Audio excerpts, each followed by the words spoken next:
else could it be?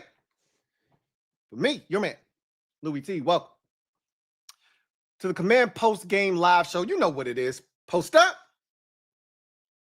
take command. Dressed in all black like the Omen, that means one of two things happen. Either we just took one on the chin or something bad just happened. I guess it was both. Really, we just took one on the chin. It's the preseason. I'm not tripping. Nobody really got hurt, although Tyler Owens left the game. Don't know his status. Bill left the game, did not return. Don't know his status. Bobby Price left the game with a concussion. Don't know his status. So you want to make sure those guys are good, right? But ultimately left this game intact for the most part. Nothing catastrophic happened other than a little bit of a, pride and ego being bruised a little bit. But we forged forward, right? This is the nature of the beast. And sometimes you got to be humbled. I didn't need to be humbled because I wasn't talking shit about the roster being great. We have better depth than we did a season ago. But the floor last year was a lot lower. This season, the floor has been raised, but we still got a long way to go, right? This was further proof of that. Like teams that win in the preseason. Remember Baltimore had the 20-something game streak that we snapped a couple of years ago. You win in that manner in the preseason because you have talent. 1 through 53, and then the other, 37 guys that are on your squad during the summer are also talented guys because that's what you do. You go out and get guys that fit your DNA profile, that are good football players, that come in and fit your program, and that's what it looks like. So we're not there yet. This was further proof of that. So, and that's okay, right? You hate to see this type of ass whooping, especially when the last time you saw him, it was that type of ass whooping. So you hate to see it again, right? We don't need a reminder of the last time we played and what it looked like. But they almost scored 55 points, which is what we gave up the last time we saw these guys. And the thing that sucks is you'll wait almost 8 months to see these boys. We ain't seen them since January. You're excited. I saw Rio with his football, his lucky ball, and his rally towel, and he's excited. And then the opening kick, I'm like, I'm in front of my TV. My son's trying to talk to me, and I'm like, leave me alone. The game's about to be on, right? Like I'm locked in. I'm ready. I'm standing up. I'm excited. And I'm smiling. I got that shit-eating grin. Like, this is great. I'm giddy. Then Travion Henderson catches the ball, and I'm like, damn, that's a big hole. And somebody will tackle him.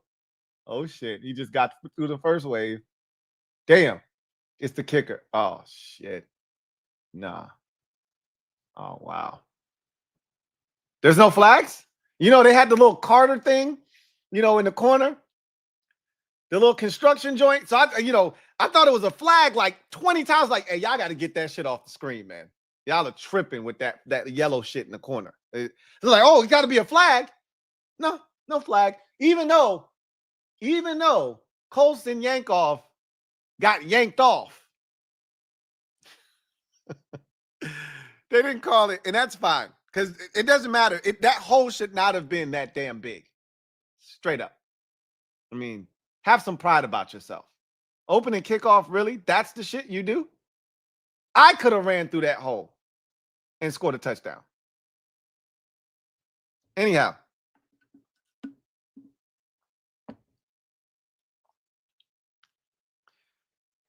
So let's start there. Let's go through the game and talk about all that happened. I'm going to give you everything that I wrote down in my notes up until it didn't matter anymore.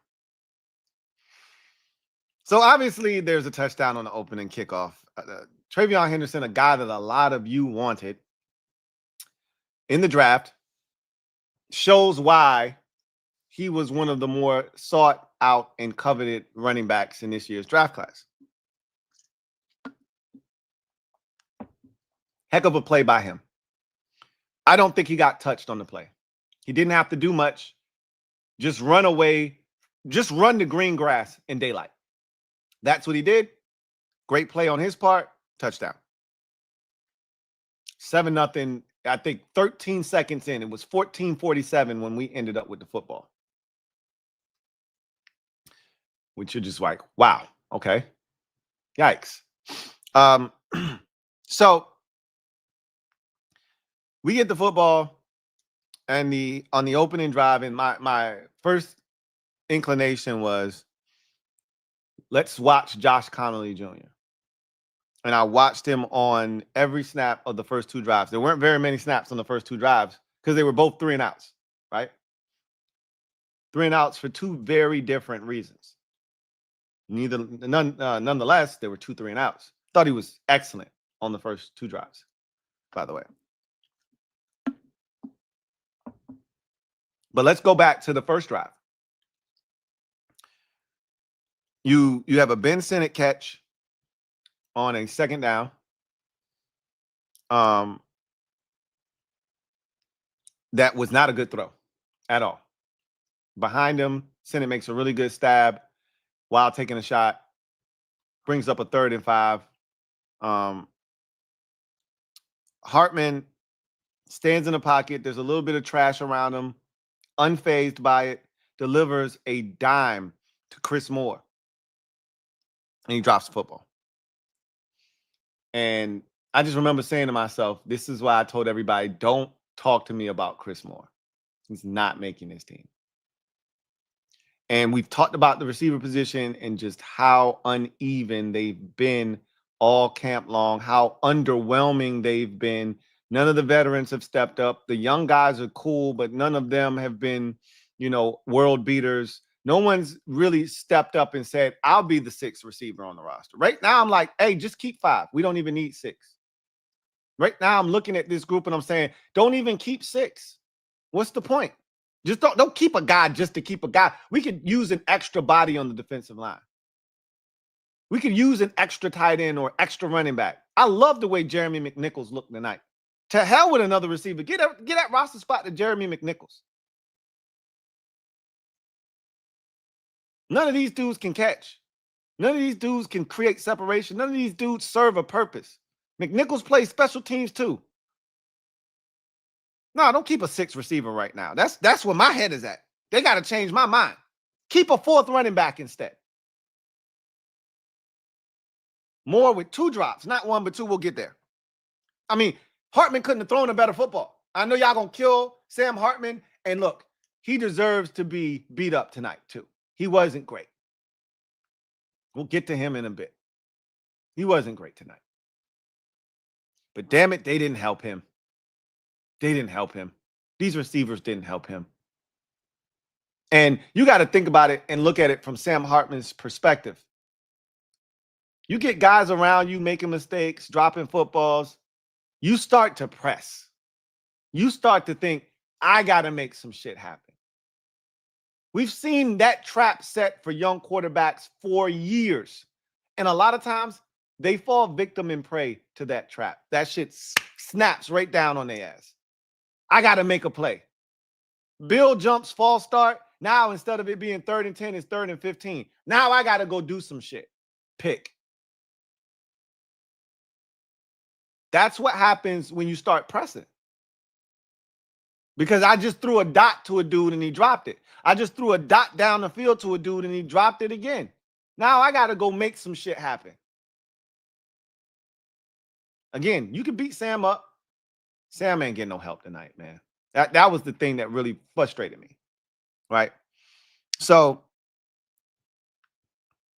after that, it's 7-0, obviously. The defense comes back on the field after a punt. And Johnny Newton had a great series. That first defensive series of the game for the Commanders, they tried to throw a screen. Johnny sniffed it out. I would have loved to have seen him make the tackle, but it was his initial, presence there that blew the screen up and allowed for it to be cleaned up by another defender. I can't remember who was the one that cleaned it up, but it all started with Johnny Newton. He made an excellent play. Then, obviously, you get to that third down. Johnny gets pressure, gets to Drake May, sacks him, forces a fumble, and it's recovered by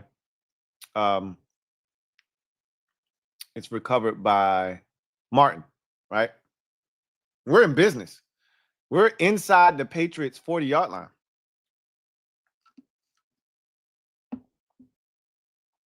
As a matter of fact, I think we're inside the Patriots 35. And matter of fact, I think we were inside the Patriots 30 because we actually went backwards on this drive. We get the football after the Newton forced fumble, and you're like, shit, we're in business. All right, let's go get some points. Damn it.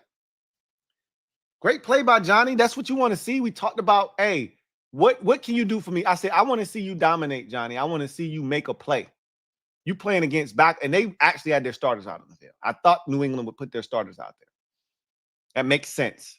They're trying to turn their program around. Nobody gets breaks. Y'all all get out there and go play some football. Diggs was the only guy that didn't get out there, and he's still coming back from his injury. So then the Commanders promptly go on the field and go 3-and-out. They finally give Bill a carry. I didn't think Bill would start the game first and foremost. He started the game in the backfield. On the first possession, he was back there. Now, they didn't run it at all. 3 straight Sam Hartman throws. But I was shocked that he was even out there. It gave him the start. So on the second possession, he finally gets a carry. Soon as he touches the ball, there's 2 Patriot defenders in the backfield. He does a Ullman-like job just to get back to the line of scrimmage.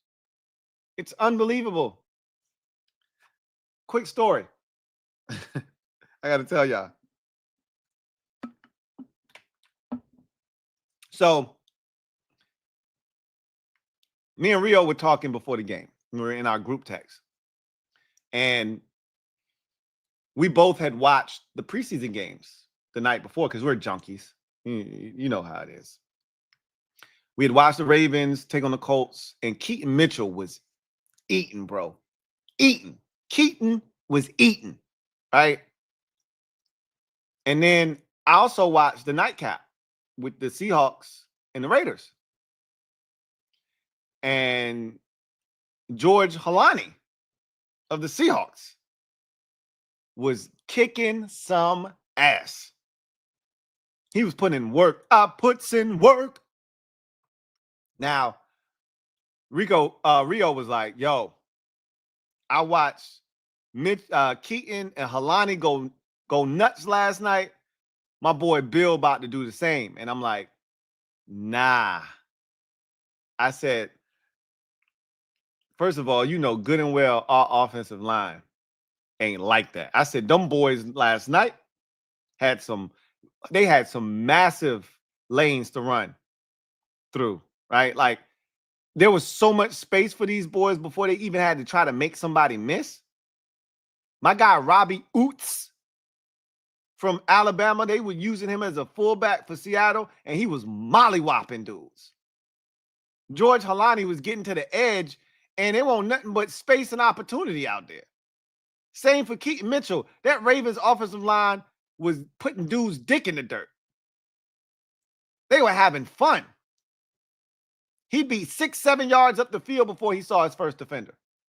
I said, now you know good and well, Rio, our offensive line ain't built like that. Starters ain't built like that. Damn sure second and third stringers ain't built like that.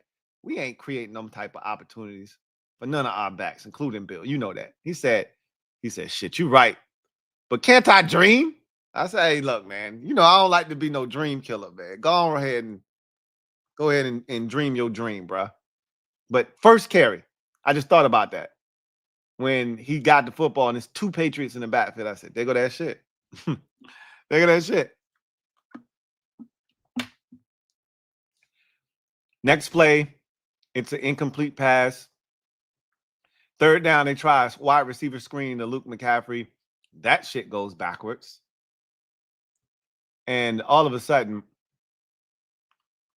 what was a promising drive, what was great field position wasn't a drive.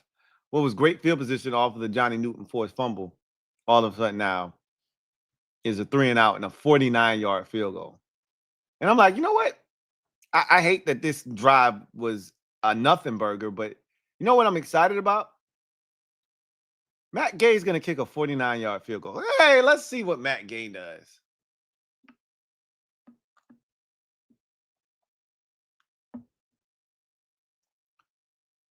And his ass promptly goes up there and pushes the kick left.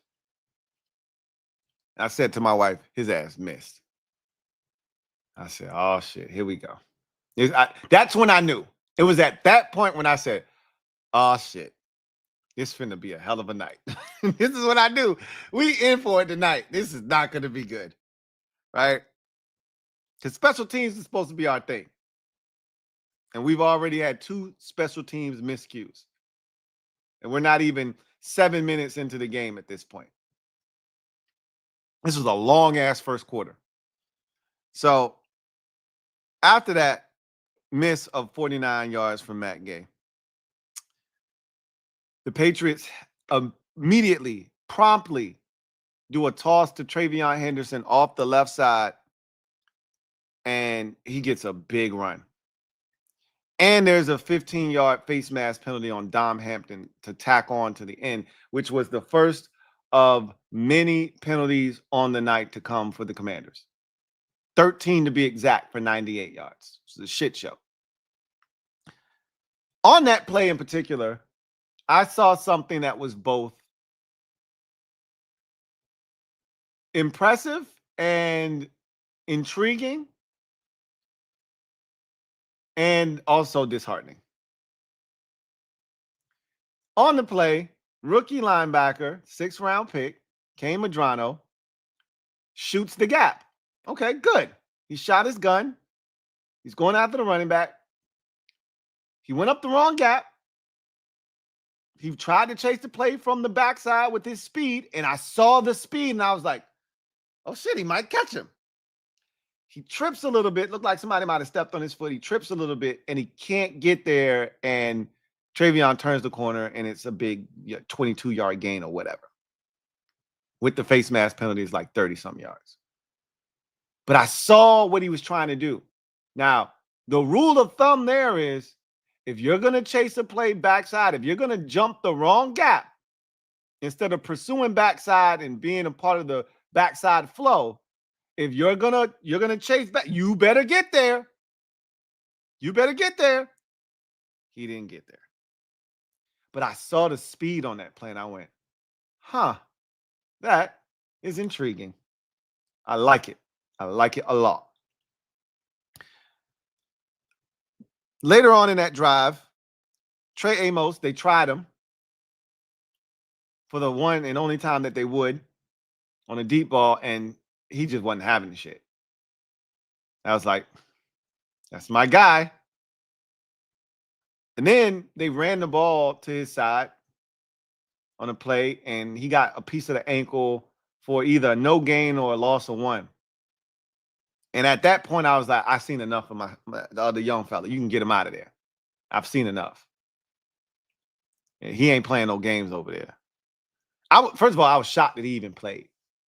Rio had posted in our group text the list of inactives, and he wasn't on it. And, Ed spotted that immediately. He's like, oh, Trey Amos is playing.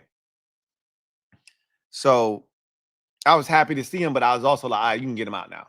I don't need to see no more. I'm good. So then on that same run, though, to go back a couple of plays, Tyler Owens made a touchdown saving tackle because Travion Henderson, shades of the Bears game with DeAndre Swift, he was about to be 68 and out the gate down that left sideline, just like DeAndre Swift was at the end of the third quarter in the Bears game. I thought he was gone. I said, here go that goddamn outside again. We can't stop the outside runs to save our damn life. Same shit, different toilet. And Owens comes out of nowhere and gets him by the ankle. Like, shit, that's a hell of a tackle to save the day. They still went down the field and ended up scoring a touchdown on the Drake May run. But it was a really good tackle by Owens. It was one of the few really good tackles that he had on the night because he was flying around. He just wasn't hitting shit. So then I thought that Percy had an injury on that same set of plays with the stinger, left the game, came back in. He was fine. I actually thought Percy didn't play poorly tonight. I actually thought he flashed. He was solid. I like what I saw out of him. Then the Patriots are up 14-0 at this point. And then Bill really started to get going. They actually made a concerted effort to run the football. Bill had runs of 5, 9, and 2. And these were impressive runs. Like the 5-yarder, there was instant, there was a quick cut, a jump cut into the hole, through some contact, 5 yards. It was beautiful. It's a beautiful run off the right side with Connelly. Connelly did a good job on that play of pinning, right? Double team, pin down block, came off the double team, got up the field, got another guy. I was like, okay, I see you, Josh, right? Then the 9-yard run was his most impressive of the night because he gets the football off the left side, cuts up the field immediately, jump cuts, makes a guy miss, breaks a tackle, breaks another tackle, pinballs, and then, you know, that was the contact balance that I was talking about. He broke about 3 tackles on that play and got 9 yards when it was really blocked for maybe 4. And that's the beauty of what this guy can bring, right? That 9-yard run brought up a 3rd and 1. And he ran for 2 yards. And that 2-yard run was nice. He had another short yardage run where it was a guy on the ground diving at his legs. He jumps over that guy on a 3rd and 1 and gets, I think I have it in my notes, so we'll wait till we get there. But then he has the false start penalty on that same possession on a 3rd and 10. After a Chris Moore drop, if I'm not mistaken. He has the false start to bring up 3rd and 15. But that shouldn't have happened because Sam Hartman throws a dot to Chris Moore down the left sideline. It's in his hands. He drops it on the way down to the ground. Doesn't complete the catch, which brings up 3rd and 10. Then 3rd and 15 because of the Bill false start. And now here comes Sam Hartman feeling like, I got to make some shit happen. In most instances, when you get to a 3rd and 15 in a preseason game, and hell, even in a regular season game, it's usually a screen, it's a draw, something easy, give up. No, they emptied the goddamn set and said, Sam, make some shit happen. So what did Sam try to do? Too damn much. Make some shit happen. And he threw a pick. And it doesn't help that Michael Gallup slips on the play, a la Ryan Grant, Atlanta Falcons overtime, to allow the defender to get inside and pick the shit off with ease and no fight. But it wasn't a good decision. It was a bad decision, a bad ball, and even worse placement. So even if Gallup doesn't slip, that shit still probably gets picked off, regardless. It was a bad decision, a bad throw, and an even worse location of the throw. But that's Sam pressing when he didn't need to. But if the guys just catch the damn football, he's not in that position. And again, I'm not looking to make any excuses for Sam. That's a bad decision, bro. It's a bad decision. You made a bad play worse. Somebody was probably open underneath based on the coverage. Something was probably open way short of the first down. You weren't going to get the first down, but you just punt in that situation. You don't force it and throw a pick. But again, you catch the football, we're not even in. Bill doesn't even get the false start. You're not even in that situation. None of that stuff transpires. It's like a domino effect. You drop ball, now it's 3rd and long. Now Bill is antsy because he sees a guy blitzing that he thinks he's got to pick up. He moves before he's supposed to. Now it's 3rd and 15. Now Sam Hartman thinks, I got to go make some shit happen. Now he throws a pick. We didn't see Bill until the end of the second quarter in the 2-minute offense. Like, literally, that happened at the end, towards the end of the first quarter. We didn't see Bill again until the end of the second quarter. They sat his ass down after that false start penalty. They were not happy. And again, that could have been the plan all along, was to get him out there early and then start mixing in C-Rod and J-Mac and things of that nature. But we didn't see him until 2-minute drill. I said, can my boy get out the doghouse or what? Shit.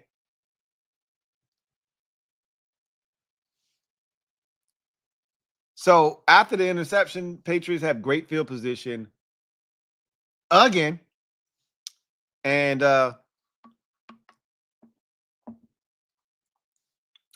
shout out to my guy, Carlin Biggers. Antonio Gibson trucked the shit out of Carlin Biggers' ass. Truck the shit. Stick the shit out his ass. I said, oh, tell me how you really feel, Gibby. Tell him why you mad, son. Tell him why you mad. I was like, you ain't have to do that young boy like that, man. He's just a rookie, man. You ain't have to do him like that. Stall him out, Gibby. Stall him out. And it was at that moment that Carlin Biggers' soul was snatched from his body. Pause. Man had his soul snatched by Antonio Gibson. That is nasty. Pause, pause, pause, pause, pause. It's that type of night. That man ain't want to tackle nobody the rest of the goddamn night. Not a single soul. After that, he was a bystander when it came to tackling. I was sad for him. B. Mitch was killing him. Killing him.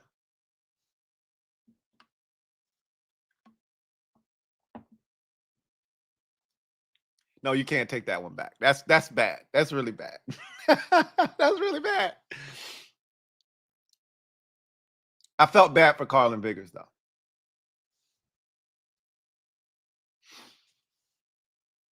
That's the end of the first quarter. You're already down 14-0. They would add a field goal with 17-0. Gallup made a catch on a first down, catch on a second down to create a first down. And then let's talk about Josh Connelly Jr., because I thought he had an up and down performance. And I actually thought he was solid. I shouldn't say up and down. There were some things that I did not like. I loved his movement skills in the game. I thought he got out of the blocks cleanly. I thought his sets looked good. Here's my biggest issue with Josh Connelly right now, and I don't like it, is his hands are not good right now. And these are things that he can get better at. His hands are not good right now. He does not have a crisp punch at all. His punch does not phase defensive linemen at all. He has one of these Jawan Taylor grab techniques. His hands are always outside of the framework of the pad. That's not what you want. That's how you get holding penalties, right? You want your hands here, inside, tight. His shits usually come here, right? So I hate that. And that was consistent throughout the night. And that I saw on, I want to say, it was either the Gallup first down throw, where he should have been called for holding, where he goes to grab the guy. Instead of here, he goes here. And the guy goes around the corner and he puts him in that Brian Ratpo bear hug sleeper. And they didn't call it. Easily could have flagged him. And so that was frustrating. And then I thought on that third down on that same possession,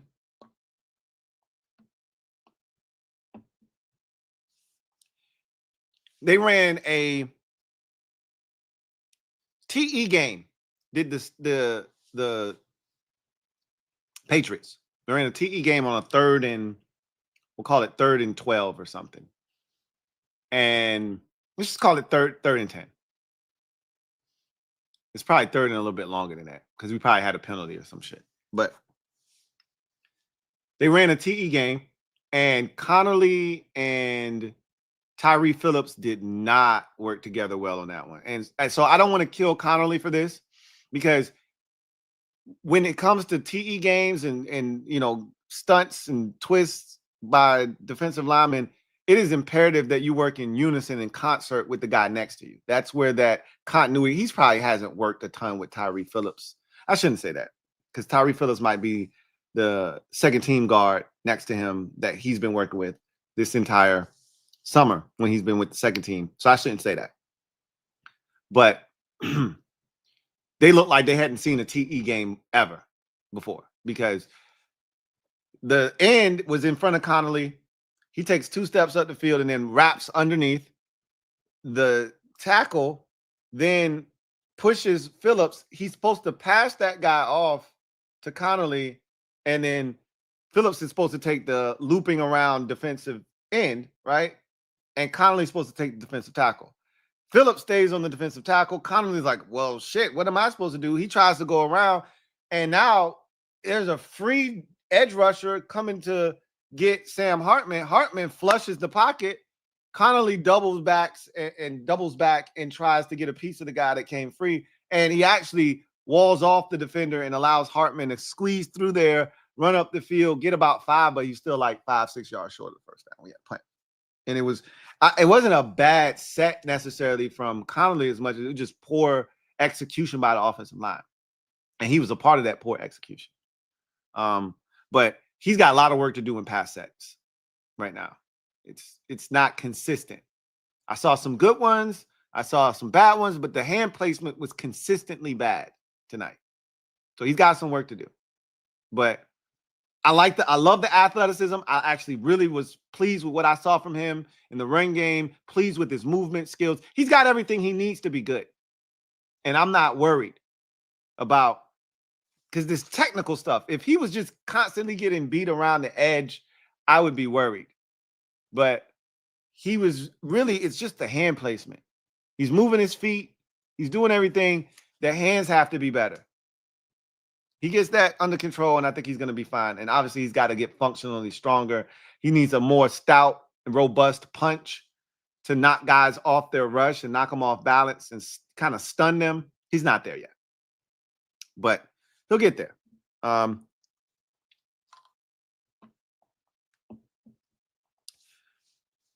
Then Joe Witt Jr., I felt like he kind of sensed that he needed to give the team a spark.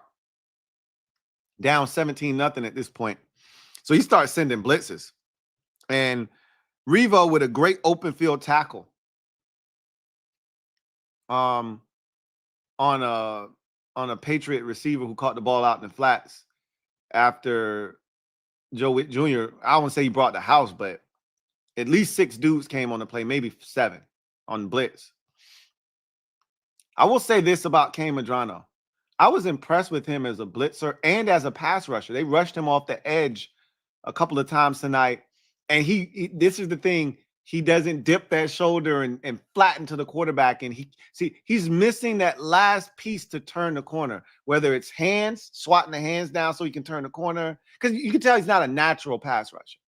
Because he's missing that final, like he's got the juice to threaten unathletic tackle, right? Which he was doing. He was getting to that point, to the apex of his rush where you're like, hey, here's what's going to make or break it. Either you're going to knock the hands down, you're going to dip the shoulder, or you're going to use some kind of counter, which is like a spin, right? Or hard back inside, so a crossover. You're going to do something at this point of your rush to get to the quarterback instead of being pushed up the field. And he doesn't have that element. And there were a couple of times where he's there, like literally reach out on your way past the quarterback and hit his arm there. And I was like, these are some quality rushes by Kane Madrano. But he's not a pass rusher. You can see that. He's got to, you know, find that. He's got to continue to work on the technical aspect there. Finish the rush. But I was actually impressed with him. He came on the blitz on that particular play as well. And great job. Revo is a heat-seeking missile. I have that in my notes. I'll talk about that more in a second. But Revo with the great open field tackle forces a 57-yard field goal. I'm like, hey, he finna miss this shit. We about to get good field position. The serial killer nailed that bitch from 57 yards. 50 mother effing 7 yards. John Parker Romo, the serial killer, nailed it. I said, you got to be kidding me. That shit started dancing. Dancing. Dun, dun, dun. Then it just straightened out. I said, you got to be kidding me. 57, bro? You know I was in my fields right then and there. My kicker missed 49. This guy's hitting 57s. And he's not even their real kicker. They have Andres Borgales, who they just drafted. John Parker Romo's not even their real kicker.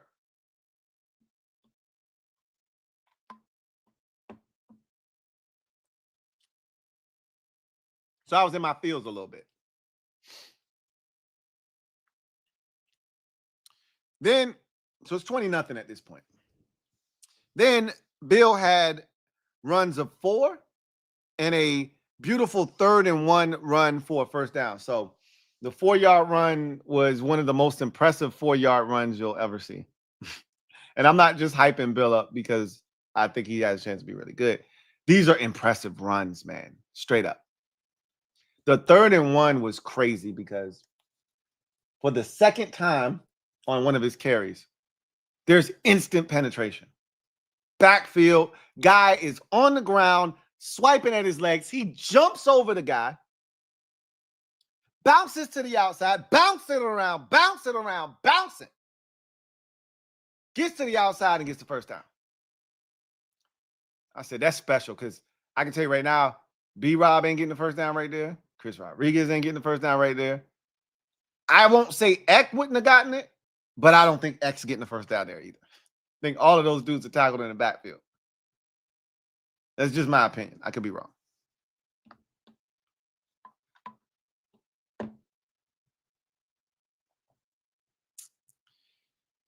Gallup had another nice catch on the 3rd down. Good ball from Hartman on the right sideline to extend the drive. And then KJ Osborne had a drop. I thought I think it was Sam Hartman's best football of the night. One-on-one coverage, sees it, identifies it, puts it up outside shoulder where only the receiver can get it. It's tight coverage because our receivers don't get separation, of course. So it's tight coverage, but the ball was placed where it needed to be for it to be a touchdown. And it wasn't because KJ Osborne dropped the football. So, and I actually thought up until that point, KJ was having a solid night. Nothing to write home about, but that's KJ Osborne. Like, KJ Osborne is basic. He's a solid receiver. He's not going to knock your socks off.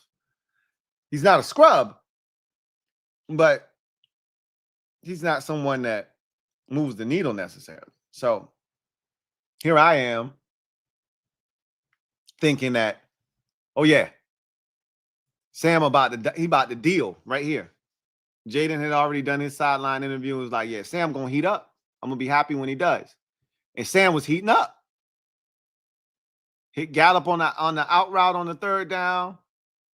The run game was starting to work. And he's starting to get a little comfortable. He had just hit Osborne on a little in cut for about 5 yards. Dangerous football, by the way, but still caught. And then he throws a dot to Osborne. Great coverage. Should have been caught. But that's what these receivers have been this summer. Shoulda, coulda, woulda, but they just don't. They didn't. And at some point, you got to say, maybe we don't need a sixth receiver. Maybe it's more advantageous to have 5 receivers and 4 running backs, or 5 receivers and 4 tight ends. Daddy, can I watch the book because the other show's too boring? Okay, go upstairs. Is he asleep? Is Trey asleep? Yeah. Okay. This it. After this, you're going to bed. I'll be right back, y'all.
All right. Sorry about that. Kids, you got to love them. All right. So, where was I? KJ had to drop. So it set up the Matt Gay field goal to get us on the board, 20-3, 45-yarder. A little redemption, but the damage was done, with Matt Gay. And again, I think he's going to be really good for us this year. I'm not tripping because he missed a field goal, but you never get a second chance to make a first impression. And that's why I wanted him to play really well and kick the football well tonight. I will say this, in Matt Gay's defense, he kicked the ball off well. Like, I was questioning whether he would be able to keep it in the landing zone and force guys to return it. He did that pretty well tonight. He did have one touchback, but that was later in the game when it didn't matter at that point. At that point, I was like, hey, don't even send the special teams out there no more to get gouged and gashed. But he forced the Patriots to return kicks. The problem was we didn't cover them very well.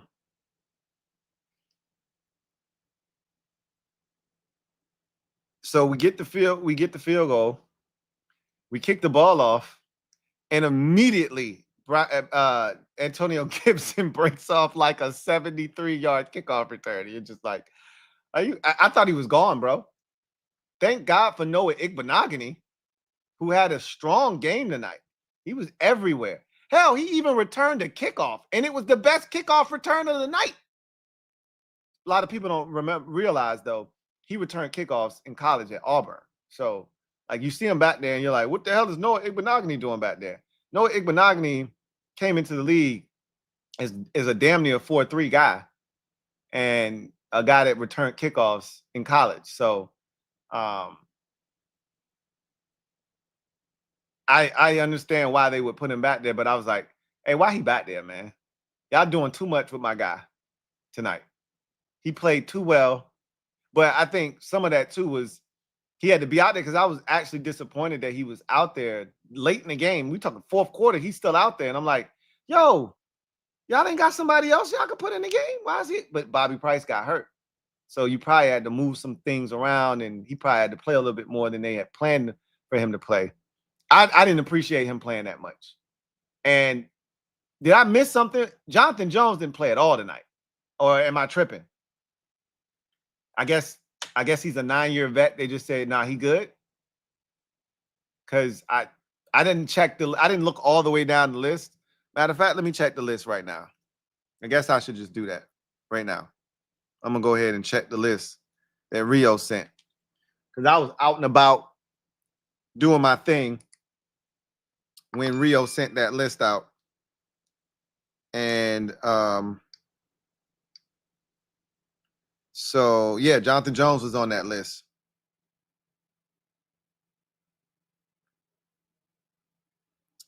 Yeah, Jonathan Jones was on that list. I'm shocked like a guy like Cleveland Farrell wasn't on that list.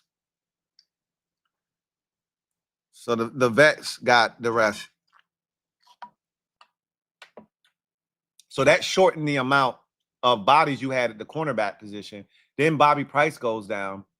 It probably forced Noah Igbenogany to play a lot more than he probably should have tonight. But he was really good. Despite giving up the touchdown on the fourth down, which was good pressure by the defense. Even hit the quarterback's arm. The ball came out like a wobbly duck. It still got there. Noah was right there, grabbed his arm, but he was able to switch the ball to the other arm, let that arm go so Noah would fall off of him and run into the end zone. Like Noah was everywhere tonight, and including stopping Gibby from getting to the end zone on a kickoff return.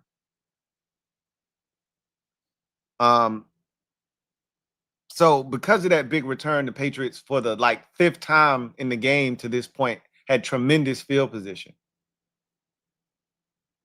And it was at this point that Jeremy Reaves, I put down in my notes, is a heat-seeking missile. On that possession, he was flagged for a personal foul penalty, which I thought was bogus. Lit the dude up in the flats. Guy lowered his head. What is Reaves supposed to do? And he didn't even hit him with his helmet. He hit him with his shoulder, but it is what it is. And there was another play on a toss where Revo he hit everything that was moving. I think he took a teammate out, hit the running back, did some of everything, but got the running back on the ground, right? Revo just be flying around with reckless abandon. He don't give a shit. And he is moving faster this year. Now, I will say that. Look, I'm not saying that Revo need to be on defense playing with the first team defense, but I do know this. If you put him out there, he going to fly around. Whether right or wrong, he going to fly around and he going to hit some shit. I do know that.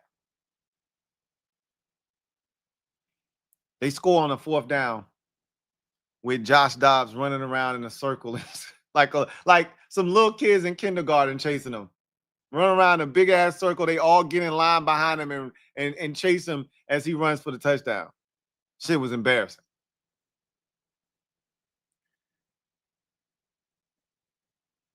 So then we got our last set of Bill plays where he got to showcase his ability to catch the football. The first play of the drive, Josh Johnson came in for the first time. Hartman was out. And he kind of rolls out to his right, sees Bill, dumps it to him. Bill has a defender right on him, and he stops on the dime, cuts, makes that guy miss, gets up the sideline, makes another guy miss, cuts back inside, and then darts towards the sidelines. It's like a gain of 16. It's beautiful, except we had a holding penalty on Bobby Hart. It comes back, so it sucks. This is a really, really great play. Good explosive play to start the drive in a 2-minute situation. And it showcased Bill's ability to catch the ball and make guys miss in space. The next play is a dump down to Bill. Catches it over the middle. It's just a check down over the ball. And that's where he got hit and came out of the game and did not return. And so that was basically it. There was nothing to see after that. 27-3 at halftime. Ja'Cory Brooks, I think this is the last thing that needed to be mentioned, was Ja'Cory Brooks with 2 nice catches on the opening drive of the second half. Lawrence Cager with a nice catch on a corner route. And then McNick finished the drive with a touchdown. And then I would be remiss if I didn't mention Tay Martin, I thought played well. Tay Martin played well. Felt like every time the ball was thrown in his vicinity, he caught it. Maybe I shouldn't dismiss him because he looked better than most of the dudes that were out there, to be honest with you, but he caught the 2-point conversion. I did want to just talk about Ja'Cory Brooks. I actually thought he looked good tonight. I thought he looked really good in the second half of this game. For what it's worth, again, by that time, the Patriots scrubs and Jags were all over the field. And so you take it with a grain of salt, right? But I thought Ja'Cory Brooks looked the part of a guy that needs to get in the game sooner next week against Cincinnati. When Sam Hartman comes in after Jaden in the first team offense leaves the field, if we are to assume that we see no Marcus Mariota next week, and that's not a safe assumption to make, he could play next week. But if we are to see Sam Hartman, and matter of fact, when Marcus Mariota comes in, or Sam Hartman, whomever the second quarterback is, I think we should see Ja'Cory Brooks with that group.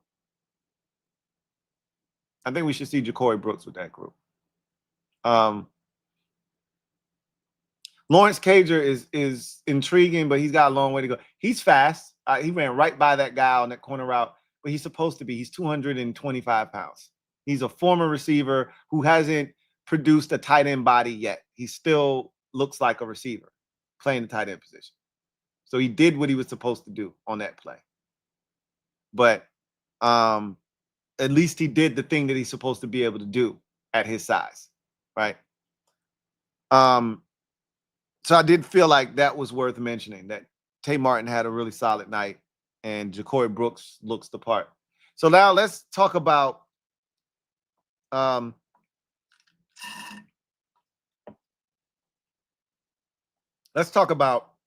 young guys.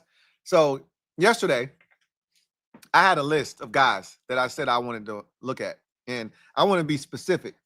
I want to talk about the guys that I had stars by their names. I had 12 guys that I had stars by their name. I also want to say TJ Mag didn't look half bad. I thought TJ Mag, he played hard, he hustled, he was around the football a lot more than I thought he would be. There was a run that Kane Madano ended up making a tackle on down by the goal line, like at the 2-yard line or so. I actually liked that Madano came with the punch to punch the football out. He missed, but it was the fact that he even attempted the bolo punch, the peanut punch, I should say. He attempted the peanut punch before he went and made the tackle. That was impressive to me. Yeah, you missed, but the fact that you even thought to attempt it, it's been eons since we've had a guy just thinking that way here in Washington. Hey, let me try to punch this bitch out. I don't think somebody went to punch the football out here in Washington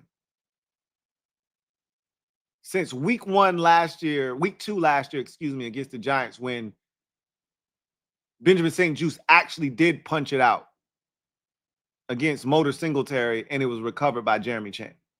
I think that's the last time I saw somebody on this team try, like, actively hunt a peanut punch. Mikey forced a fumble against the Titans. He reached in and did the lawnmower, right? He reached in and pulled that bitch out like that. He didn't punch it out.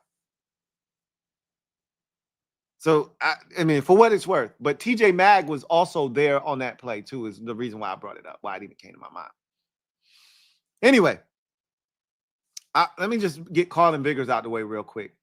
I thought his coverage wasn't half bad. I thought he played soft tonight. After Gibby ran his ass over, And I'm not going to say snatched his soul again. I'm not going to do that. But knocked his soul out of his body. He looked like a unwilling participant in the tackle game from that point on. He wanted no part. Like Gibby had a catch and run down the sideline. That brother was like, hey, if you willing to go out of bounds, I won't even touch you. He barely gave him a shoulder. Like he took his heart. He took Carlin Vigors' heart. Anyway, I had 12 guys that I had starred that I wanted to see, see some things from them. Let's start with the second year guys. Johnny Newton, he flashed. He did what I wanted him to do. He forced the fumble. He blew up a screen. I felt his presence. Dom Hampton left a lot to be desired. He tackles like he's still a safety. There was a play now. Look, it was 3rd and long. It was like 3rd and 15. And they threw a little check down. And the guy gained about 8 yards at contact. And then Dom Hampton swung him around 2 or 3 times like they were on a merry-go-round. And got him down on the ground. But you a linebacker. You ain't supposed to be slanging guys. You leave the slanging for the corners, for the safeties. You a linebacker. Act like it. But he's still, like his body is still like, no. In his mind is like, no. You still a safety, bro. So he was moving around though, but minimal impact. And look, this is his first year playing linebacker for all intents and purposes. So cut him a break. K. Madano, I was impressed with his athleticism. I saw it multiple times. I just told you he tried to punch the ball out, which was something that I, loved to see. I saw him backside pursuit not get there, but you could see that he could get there. But he's got a lot. And I actually thought as a rusher, there's something there. As a blitzer off the edge, as a rusher there's something there. They just got to continue to work with him. There's something to tap into there. Sam Hartman, it was a rough go of it for Sam. I'm not going to bullshit you. In his defense, his receivers didn't help him at all, one bit. What was Sam's numbers on the night? Sam ended up in this game 9 of 19 for 64 yards and an interception. I mean, those are abysmal numbers. Right? I can't. But this easily could have been 12 of 19 for 126 yards, no interception, and a touchdown. And it looks like a totally different night. If 3 passes that he put on the money are caught, this is 12 for 19, maybe even not 19 in complete 19 pass attempts. Maybe there's only 17 pass attempts, right? Because he's not in 3rd and 15 throwing an interception. He's not in these other situations where things are ultimately allowed to happen negatively. Maybe there's not even 19 attempts. Maybe it's 17. Maybe he's 12 of 17 for 127 yards and a touchdown and no interceptions. If 3 passes are caught that he put on the money, then you feel totally different about Sam Hartman's night. Because if Chris Moore catches the first pass on the 3rd down on the opening possession of the game, who knows what happens after that? Maybe he still has 19 because he has more pass attempts on that drive. Maybe Bill has a 66-yard touchdown run right after that. Who knows? We'll never know because Chris Moore dropped the ball like a bum. How about Chris Moore again? Down the sideline. Perfectly thrown football. Would have put us inside the Patriots' 30-yard line. Can't hold on. Throws a pick 2 plays later. Pick probably would have never happened. KJ Osborne, corner end zone. Can't throw it any better. Dot. Should have been a touchdown. And just like that, a night that looked awful, all of a sudden doesn't look half bad. Now does it? So I'm not saying, and I look, some of you are like, I ain't trying to hear that shit, Louie T. Fine. I'm just telling you what I saw from Sam Hartman tonight. No, it wasn't great, but he didn't get any help.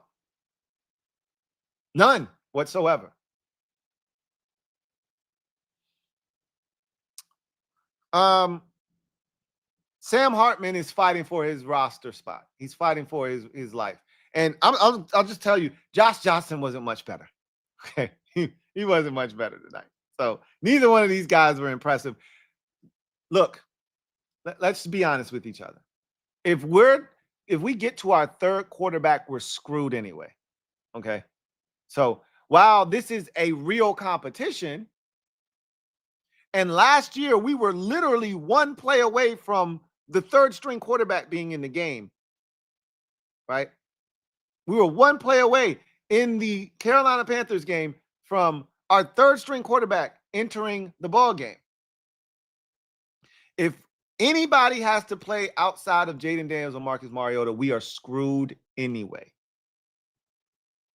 So there's that. Tyler Owens. I thought he flew around. I talked about the one tackle that he made that I was impressed with on Travion Henderson on the play down the sideline that was easily going to be a touchdown if he doesn't make the tackle. It's a touchdown saving tackle. Outside of that, Tyler Owens was just running around like a chicken with his head cut off. He was just running around. He ain't nowhere to be. He ain't know who to hit. He just was running around, having fun. He got work to do, just like I thought. He's got work to do. Ben Sinnott, I think he had a couple catches. I know he had one in particular. I thought he had another one. Let me check. I don't want to make stuff up. Yeah, he had 2 catches, did Ben Sinnott, for 10 yards. That's what I thought. Thought he looked good. Did what, when the ball was thrown in his direction, he caught the football. That's all you can do. The first one was not a good throw, and he still caught it. So I thought Ben was solid. Did what was asked of him. Got no qualms with Ben Sinnott's performance tonight. Colson Yankoff, he had 1 catch over the middle of the football field. I want to say it was in the third quarter, early stages of the third quarter, in a long down and distance situation after a penalty set us back. He had a catch for like 9-10 yards to set us up into like a 3rd and 9. So he was solid. But his calling card is special teams. He was out there. He got held on the first kickoff return touchdown by Travion. He's got to sell that. If you're going to get held like that, you got to flail. You got to do all the shit. You got all the theatrics you got to do to draw the penalty. You can't be the guy that's going to, make that tackle there, get held, and just go down and make it look like you just got blocked. You gotta let them know, hey, I'm getting mollywopped over here. Hey, somebody, flag, damn it. So if your calling card is special teams and you ain't doing your damn job, the hell are you here for, right? Again, I'm not putting this on Colson Yankoff. I'm just saying he was a part of a special teams unit tonight. And this is the thing. I was on my Bleacher Report quick hit.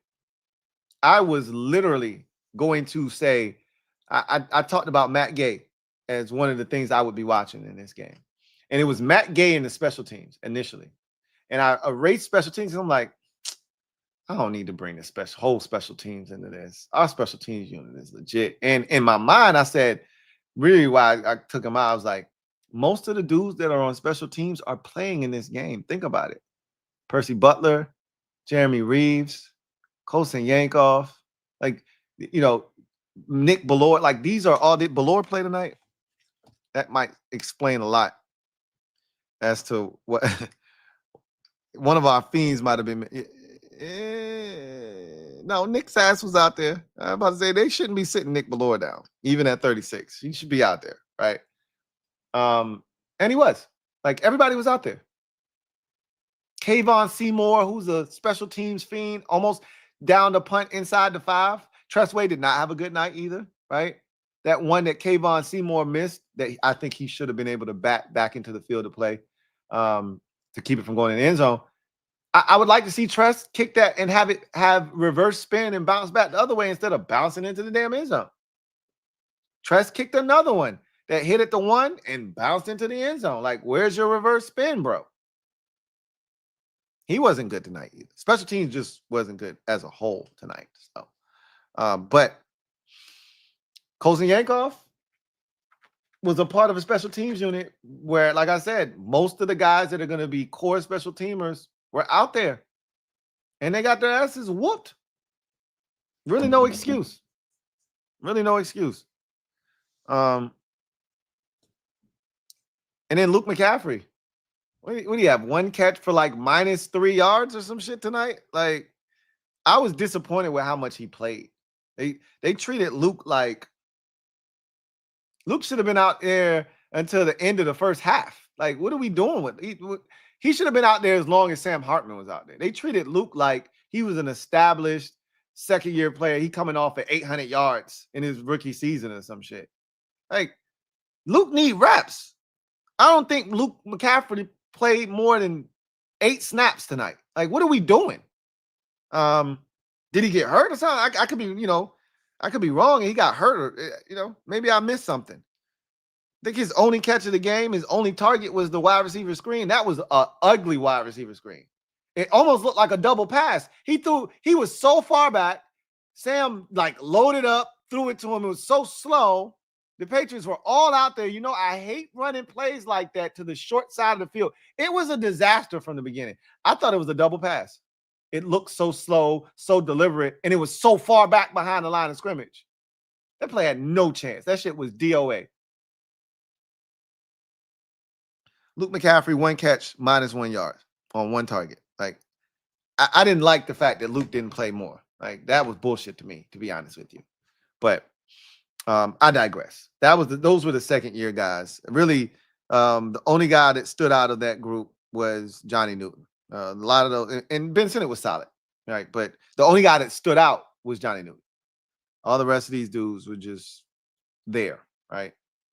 Then you go to the rookies. I told you about Josh Connelly Jr. I think he's going to be just fine. His hand placement is the thing that I'm most concerned with right now. That is the one thing that I feel like he has to improve upon. Outside of that, I think he's going to be fine. This is why you need reps with the guy that's going to be next to you, because that TE game that they failed to pass off that led to direct pressure in Sam Hartman's face forced him to flush the pocket and ultimately run on 3rd and 10 instead of being able to stand in the pocket and deliver the football, is something that happens when you don't have continuity with the guy next to you. Y'all don't have enough reps built up to be able to say, hey, this is what happens when they run this game. You pass me that defensive tackle, you swing around, you get that DN, and we're going to pick this thing up and be ironclad over here. And you could tell there wasn't enough time on task for that to be picked up the way that it was supposed to be. So Josh Connelly Jr. is going to be fine. I thought it was a solid performance by him, especially in the movement aspect. His athleticism is definitely there. He can get to the second level with ease. Trey Amos was one of the standouts of the night. Like, if there's a silver lining in tonight's performance, is that there were individual guys that played well. Trey Amos is at the top of that list. He didn't play much, and we didn't need to see him for much of this game. But his presence was felt. You saw him. He was around the football, and he's the guy that, that one throw on the deep ball, God, he was in such great position. And it was effortless. He made a tackle in the flats on a run. Amos looks like he's going to be a dog. I'm convinced. Next week's the test, though. And I asked for it. Be careful what you ask for. I asked for a game with entertainment. Are you not entertained? I was entertained, all right. I was entertained. There were 66 points scored tonight. I was entertained. The problem was 48 of them were scored by the other team. So, but I asked for this. I asked for entertainment. I said, I don't want no 17-13 game. I don't want no 13-10 game. They said, all right, well, cool. I got you. You won't get that. You'll get 48-18. How you like that? Look, I asked for it. I got what I asked for. So I deserve what I got. So Amos was legit. I think this guy's got star written all over him. He was one of the guys, along with like Noah Igbenogany and Johnny Newton and Bill, that you walk away saying, and even Ja'Cory Brooks to a lesser extent, who we'll talk about here in a second, that you walk away saying, hey, that was a really good performance. I'd like to see more. I'd like to see more. We really didn't see a lot of Jalen Lane tonight. That was disappointing because I wanted to see him as a receiver touch it. Hartman threw it over his head on the out route where he was open. So that was a little disappointing. I don't know if that was Hartman or if it was Josh Johnson. It might have been Josh Johnson at that point. But we really didn't get to see him as a receiver impact the game. On special teams, I think he fielded 2 punts. Didn't do much with either one. Broke a tackle, then got tackled on the first one, and then the second one, he didn't really, have a shot. But I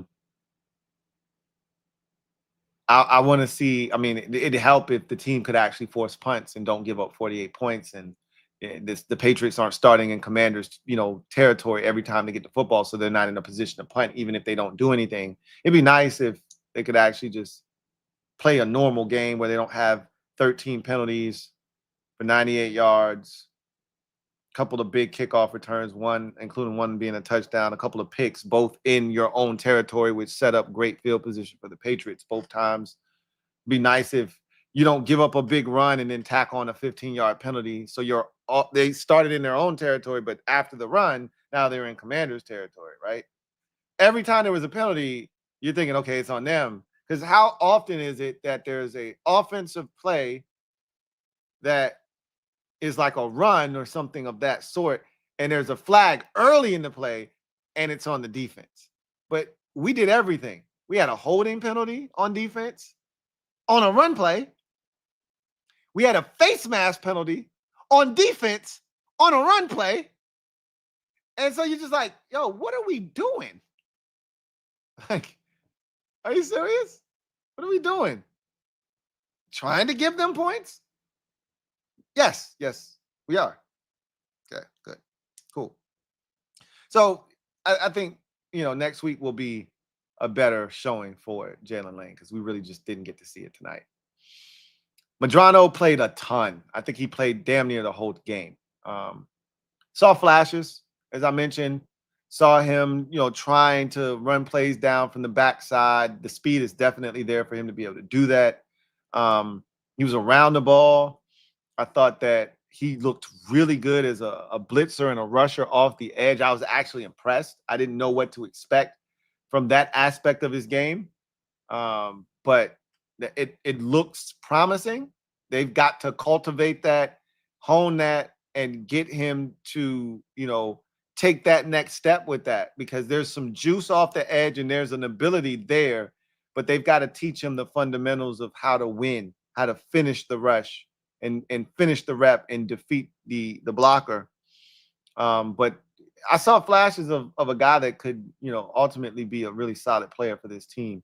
Not necessarily in 2025, but, per se, but a guy that could definitely help this team in the future for sure.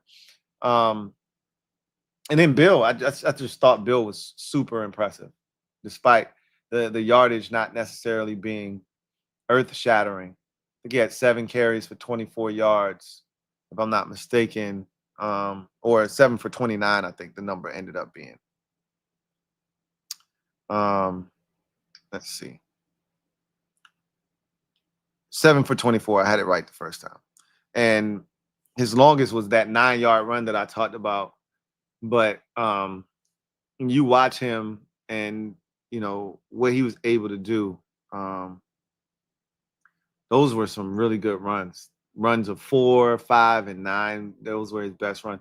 One of his better runs was the 1-yard run, or 3rd and 1 run for like 2 yards, or it might have been 1. He barely got the first down, but it was a hell of a run because he shouldn't have gotten anything on that play the way that it was blocked.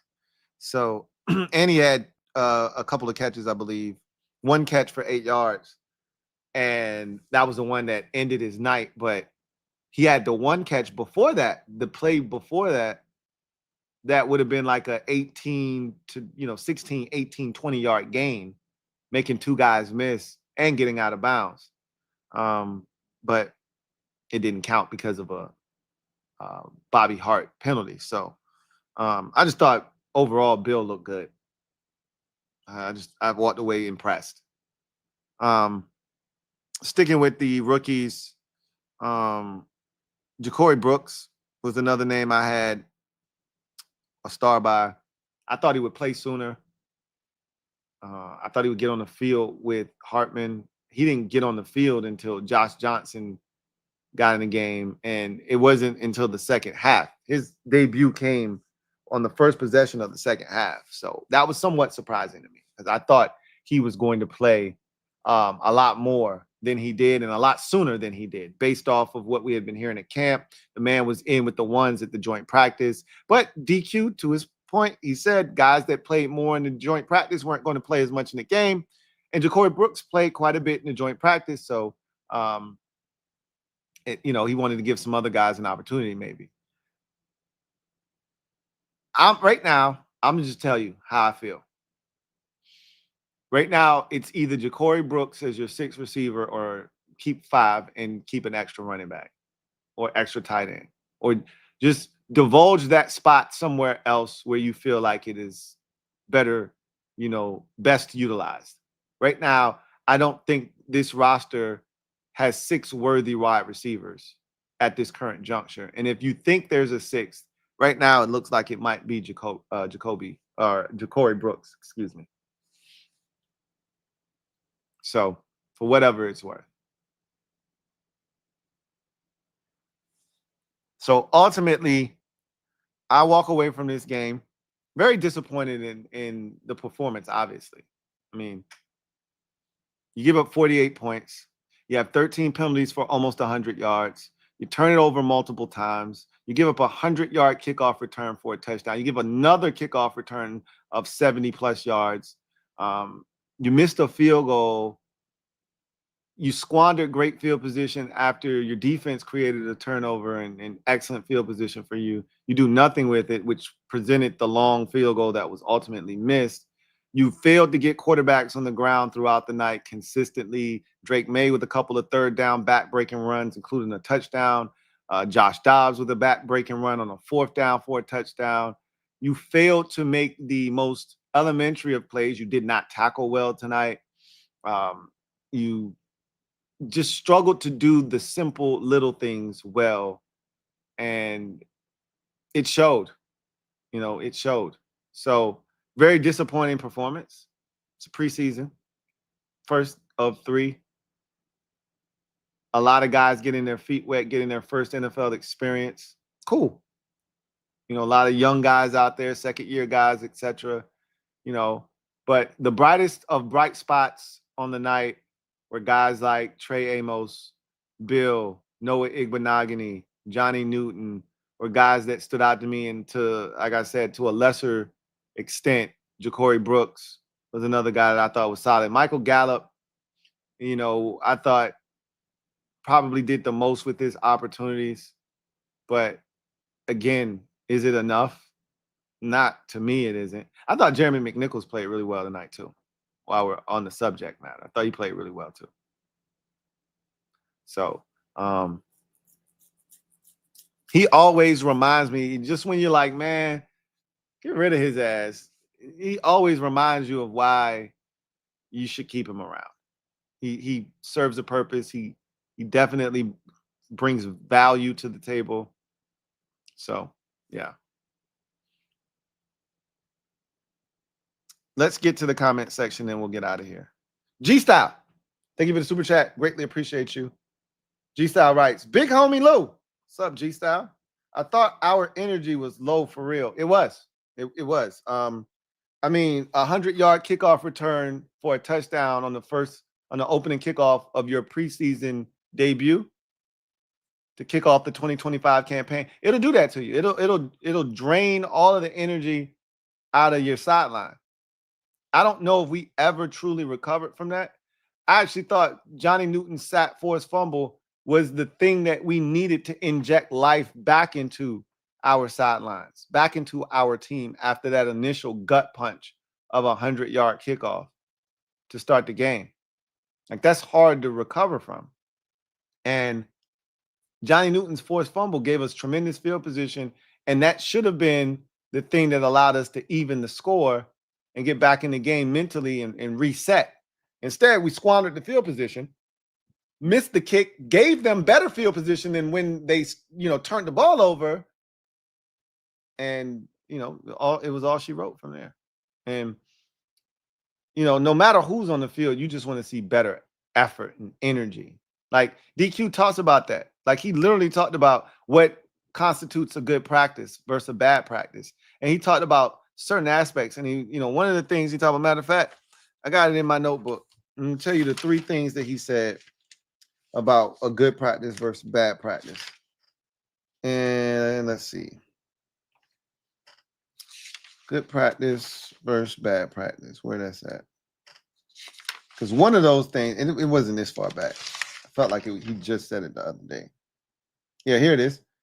Energy, communication, and urgency. We lacked energy tonight. We lacked urgency tonight. I can't say that the communication was bad, but when you have 13 penalties for 98 yards, the communication definitely wasn't good, because a lot of those, some of those penalties were pre-snap penalties. I thought it was fitting that at the very end of the game, when we're trying to run the clock out, we got to delay a game. We couldn't even run the clock out correctly without taking a delay a game. And maybe that was intentional, but it was fitting in to a shitty performance with, as you mentioned, low energy and minimal effort, it felt like. And I'm not saying guys quit and all of that, because it didn't look good. That's all. JD Sports Talk. Thank you for the super chat. Greatly appreciate you. JD Sports Talk writes, Henderson making people eat crow who didn't want running back in the first round or Hampton. That kid looked explosive. I mean, that's not a referendum on everyone who didn't want him. I didn't want him in the first round. I only wanted him in the second round if he was available. I knew he wasn't going to be there at 58 when we were drafting. That doesn't mean that I got egg on my face. Henderson wasn't even a first-round pick. He was a second-round pick. And we'll see what he turns out to be. We knew he was capable of doing what he did on that play. That's part of his package and what he brings to the table as a football player. Can catch it out of the backfield, can pass protect, has game-changing speed, can run back kicks, can do a lot of things. He showcased a little bit of it on that play. But that doesn't mean that Josh Connelly isn't a good pick and he won't pan out and be everything we need him to be and then some. Good for Travion Henderson, by the way. Good for him. But I wasn't one of those people that wanted a running back in the first round. I definitely didn't want Hampton in the first round. Definitely didn't want to do that. Video channel. Thank you for the super chat. Greatly appreciate you. Video channel writes, thank you for being a member of the MOBB. Sup, Lou? Biggest thing I saw was defending scheme issues. The toss, not picking up the running back in the flats, no QB spy. Witt needs to clean it up. I mean, here's the thing. You're not going to see a whole bunch of stuff like that in a preseason game. They're not spying a quarterback in the preseason video channel. There's no need for that. You have a coordinated rush. Don't allow the middle of the pocket to open up and part like the Red Sea, which is what they did on multiple plays against Drake May. Like, you got to have pass rush lane integrity. We didn't have that. Hence, he was able to step up right in the A gap, right up the middle. It's not like he had to go do some special shit and somehow break a tackle, get to the C gap. He went right up the A gap, right up the middle.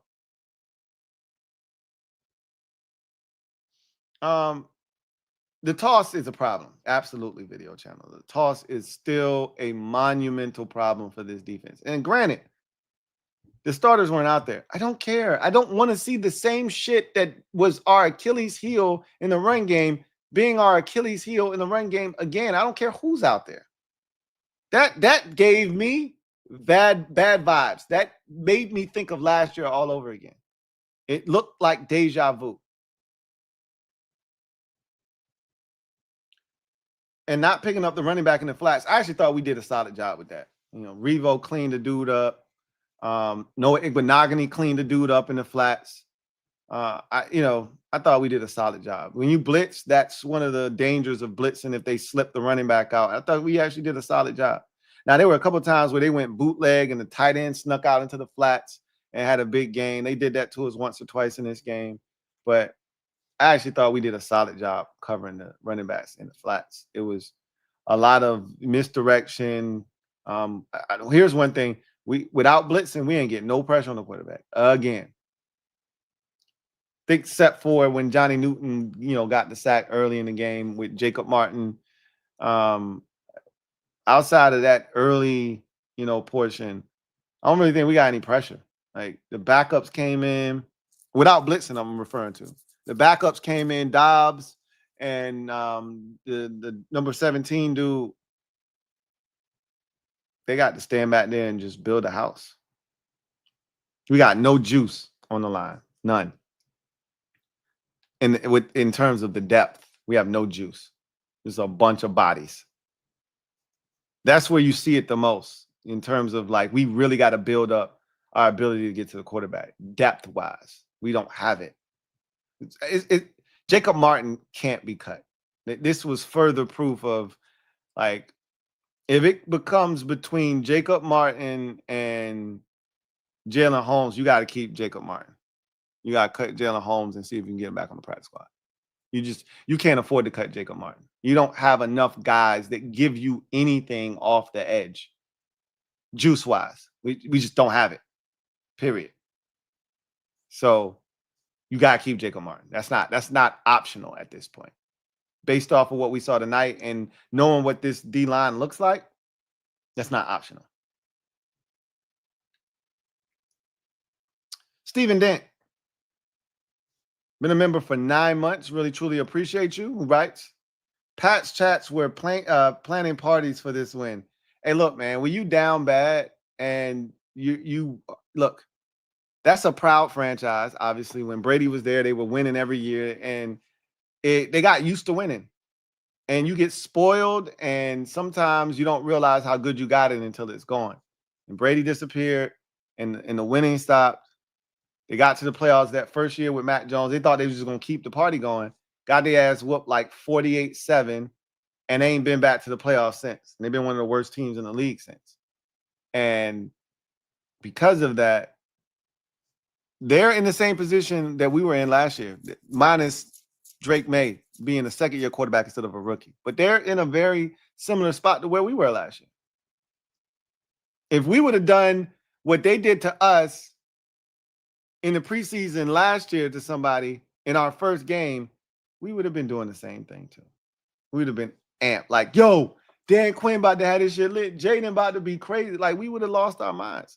If our second round pick had a kickoff return for a touchdown to the crib, if Jalen Lane would have returned a kickoff for a touchdown tonight, you would have lost your shit. So, like, it's easy to laugh at the Patriots fans. Look, they're not going to be good this year. But I said this during the week. They're not going to be as bad as people think because Mike Vrabel is a good coach. Talent-wise, they ain't got it. And that's where they're going to struggle. They ain't got it.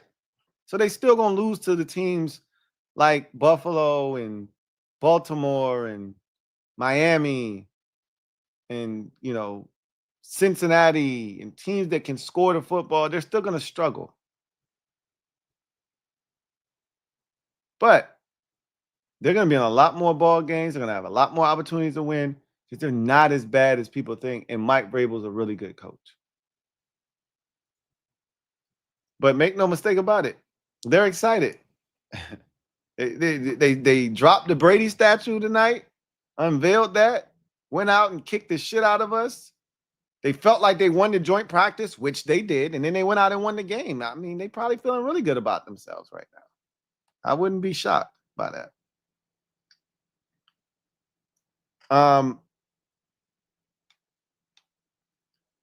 M-Dub4, Bubba.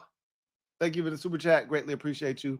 M-Dub4 Bubba writes, big fan, been avidly lurking since 2020. My guy.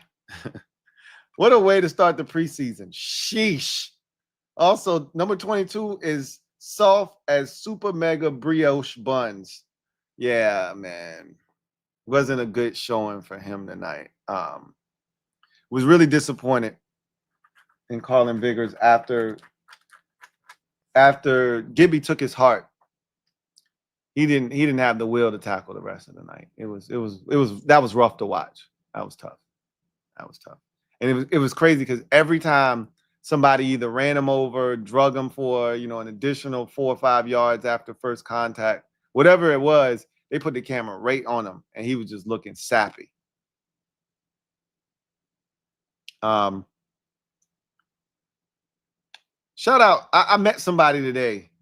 I was out at dinner with my wife and I met somebody, and my apologies to that person, whoever it was, because I didn't ask his name. Normally when I meet someone out where I'm at, I always ask them what their name is, because they, come up and we start talking or whatever. And I was caught off guard because I was eating. Me and my wife were talking and he just rolled up. I was like, hey, man, I'm like, excuse me.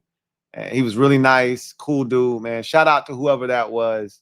My bad for not, talking to you a little bit more. I just caught off guard a little bit, but always nice meeting people out and about. That is for sure.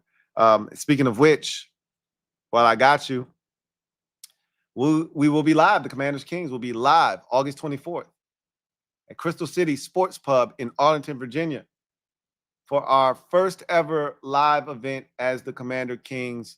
It will be a blast the day after. And after this performance, things can get really interesting with the 53-man roster. So we're going to predict that. We're going to talk about the season. This does not change how I feel about the season, and I hope it doesn't change the way you feel about the season. But it doesn't feel good, but it doesn't alter what this team can be this season. One iota. I hope you do realize that. And so we will talk about the season, what we expect, give a toast to the season, among other things. So many different things we're going to do, giveaways, etc. We're going to have a great time. I want you to be there. Crystal City Sports Pub in Arlington, Virginia, on August the 24th. Doors open at 5. Tickets are $45. Get you in the building. Can't wait to see you guys there. It's going to be a great event, and we want you to be a part of it. Link is in the description of this video. And if you're a mod and you're out there, do me a huge favor, as you always do. Shout out to my mob and my mods. They always hold the kid down. Drop that link in the comment section for the viewers so that if they want to attend, they can click that link and purchase their tickets. With that said, GT7, thank you for the super chat. Greatly appreciate you. Thank you for being a member of the MOBB. GT7, thank you for the Dubski. Right. Louie. CT, we back. Let's effing go. I hope you're well. Likewise. What I loved, how DQ deals with showings like this. What I hated, penalties, drop balls, turnovers, missed tackles, zero effort. DQ will fix. Wide receiver group, some good, but yikes. I agree with everything you said. DQ is going to get this fixed. This is not a big deal. This is not how we, as he would say, this is not how we get down, right? It's not how this is not Commanders football. This is not a good representation of who we are, who we want to be. And so they'll clean this up. Tell the truth Monday, right? We always hear, but they might have a tell the truth Saturday where you come in, you sit down, you watch this. You don't burn this. They got to watch this. These young boys got to watch this because y'all putting a stain on our name. We sent y'all young boys out there to show everybody what Commanders football is all about, and you made a fool out of us. Y'all got to wear this. This ain't good enough. So I'm with you. DQ will clean it up. But it was everything. Penalties, drop balls, turnovers, missed tackles, zero effort. It was all of that.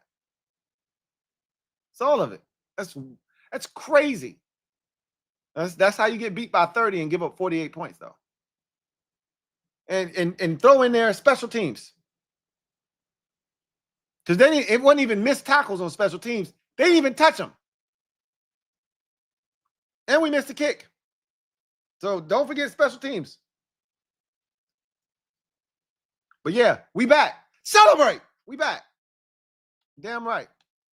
Rico L. Thank you for the super chat. Greatly appreciate you. Thank you for being a member of the MOBB. Who writes, we seem super undisciplined out there. Don't know how to feel about the game, but I am concerned. Don't be, Rico. You were right. We were very undisciplined in this game. 13 penalties is ridiculous. And not all of them were warranted, but for every penalty that we might not should have been called for, there's another one that we should have been. How is that pass interference by Allen George before the half not called? B. Mitch talking about some incidental. First of all, B. Mitch, I say this every year, and I hate to beat a dead horse. That's why I didn't even bring it up tonight. But God, B. Mitch and Chick are horrible. God, they are terrible at this. Chick get more shit wrong than a little bit. Chick, if Chick says 100 things, 90 of them are gonna be wrong. He's talking about the Johnny Newton play was ruled incomplete pass. It was never ruled incomplete. They never ruled it incomplete. It was always ruled a fumble, right? He said that Ben Nickel was from Ohio State. That man is from Iowa State, right?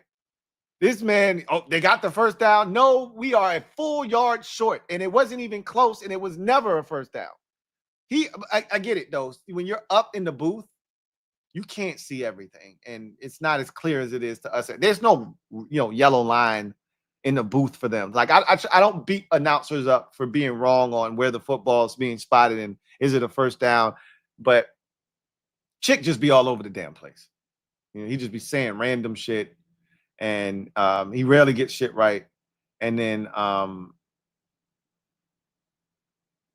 the penalties were just crazy. And I thought that 13 penalties. B. Mitch, that's why I brought it up, because B. Mitch was like, incidental contact by Allen George. Good no call. And I'm like, bro, don't be a homer like that. That shit was blatant pass interference. Like, that wasn't even close. The man, I don't even know what that official was looking at, because that was clearly pass interference. He tackled the man. Like, so if you think the Revo play wasn't a penalty, fine. The Allen George play was. And that would have led to points. So whatever. Like, it all evens out when it's all said and done. It was just a very undisciplined game, to your point, Rico L. But unlike you, I am not concerned at all. I have nothing but the utmost confidence in DQ to get this, cleaned up. And again, none of these penalties were committed by guys that are starters. They're guys that are contributors, sure. But none of these were committed by guys who are starters. And so they're going to clean this up. They're going to clean it up. GT7, thank you for the super chat. Greatly appreciate you. Double up. Thank you for doubling up. Who writes, too early to pass judgment on players. Facts. But AP better use his big brain and get creative and sign Terry in the next 10 days. Look, I don't think this is going to have any of these games, any of these outcomes are going to have any bearing or impact on Terry's contract. Like, it's going to get done because they have no choice but to get it done. Like, of course they do have a choice. Go in the season with Terry not having a deal, and Terry could, as Jeremy Fowler said on Rio's show, could be willing to forfeit game checks. But I just don't see it getting to that point. You know, you hold out as long as you can, and then, you know, cooler heads prevail. We get this thing done, get him in here, and let's go play some football, right? But clearly, we need him. We need him. You see what this shit is. Can't count on Noah Brown to stay healthy. Can't ask Deebo Samuel to carry the load by himself. Clearly, we need him.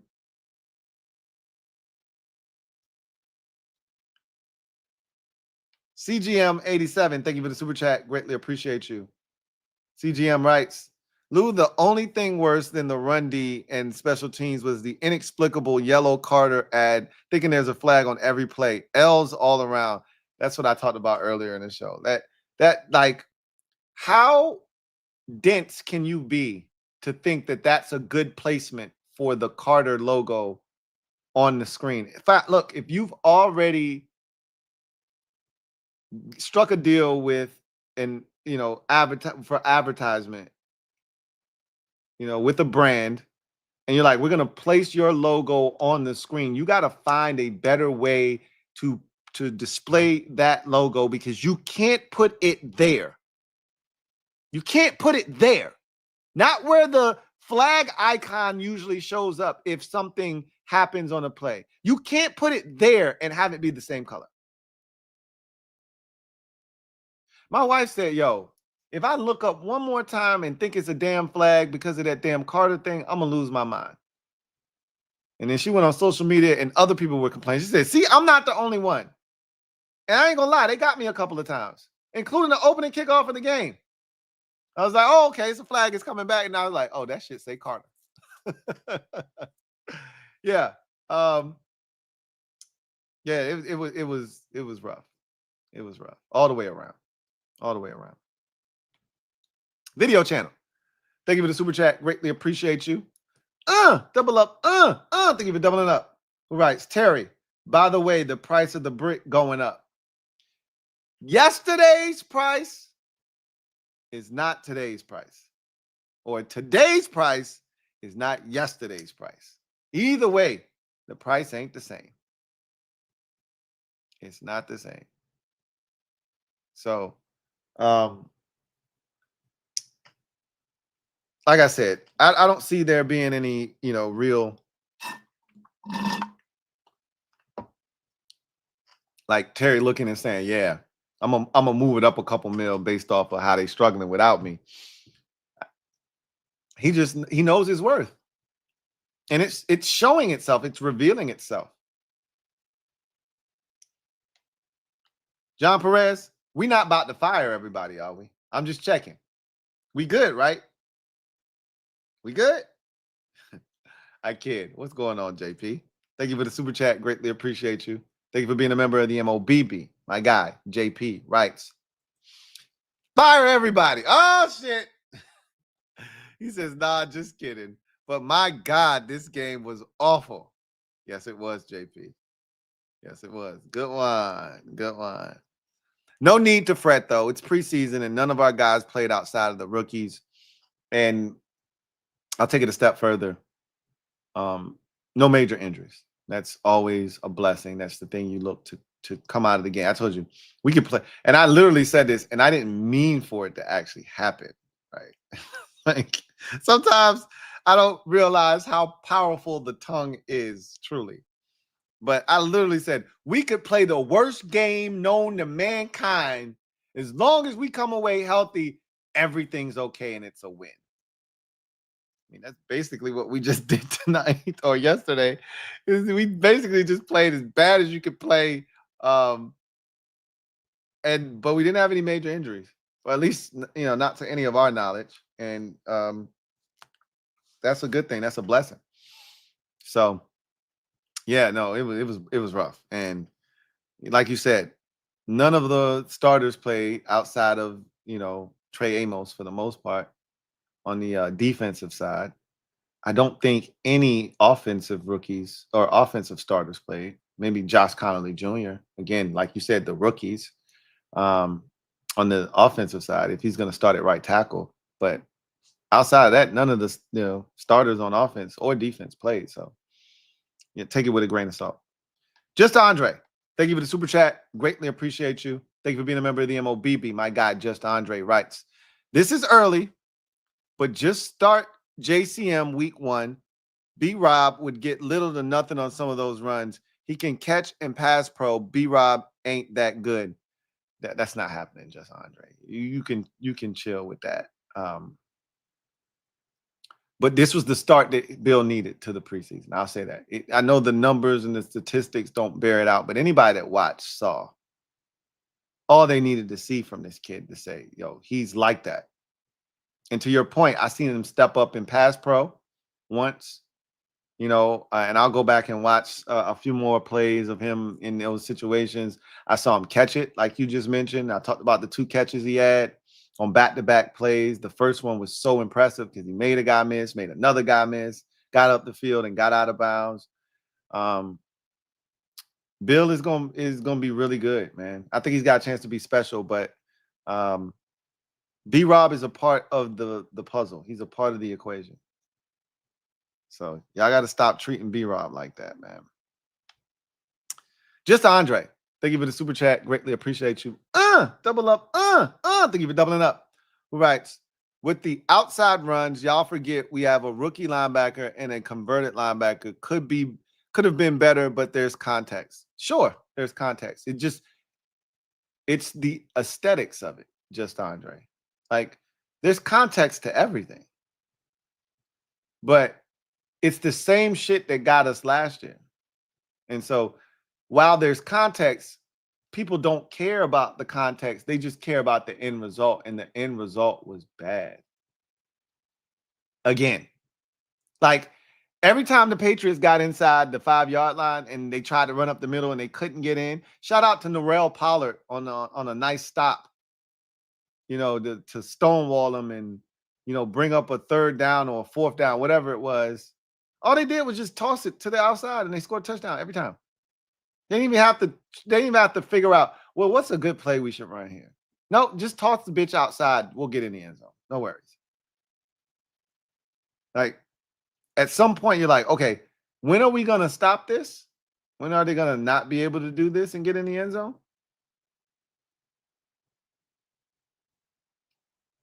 Every Travion Henderson runs that had success was to the left. Ciao now, y'all. Like every touchdown run, think about all their touchdown runs. To the left. Outside now, y'all. Like, it's a broken record. At what point do you say, hey, let's stop this shit, bro?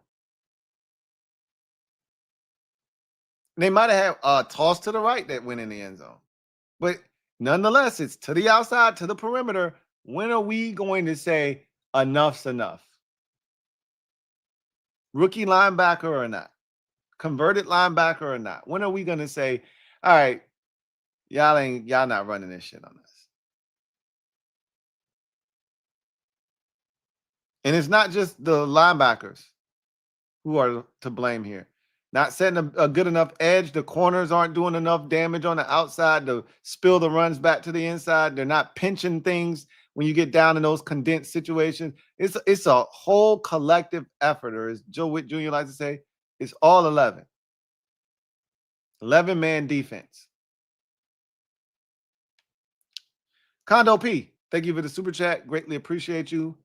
The legendary Condo P writes, missed 2 early supers, thumbs up the stream. You heard the woman, hit the like button. Let me check my socials.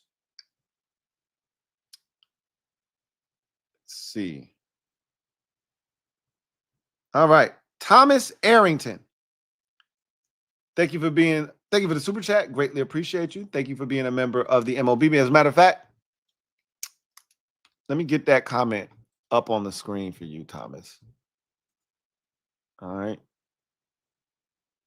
Let me get that up on the screen right now. Right now. Let's get that up on the screen. So,